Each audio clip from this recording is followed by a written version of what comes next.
পাঠ ১। রূপময় বাংলাদেশ। কত সুন্দর আমাদের এই বাংলাদেশ, কত সুন্দর এদেশের প্রকৃতি।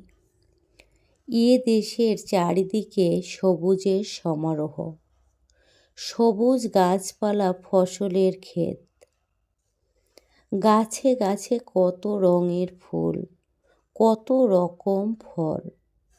এ দেশের প্রকৃতি এক এক সময়ে এক এক রূপে সাজে। গ্রীষ্মে মাঠ ঘাট ফেটে চৌচির হয়ে যায়। এ সময়ে পাওয়া যায় আম, জাম, কাঁঠাল, লিচু। বর্ষায় নদী নালা পানিতে ভরে যায়। এ সময়ে ফোটে কদম, কেয়া, দোলন চাঁপা।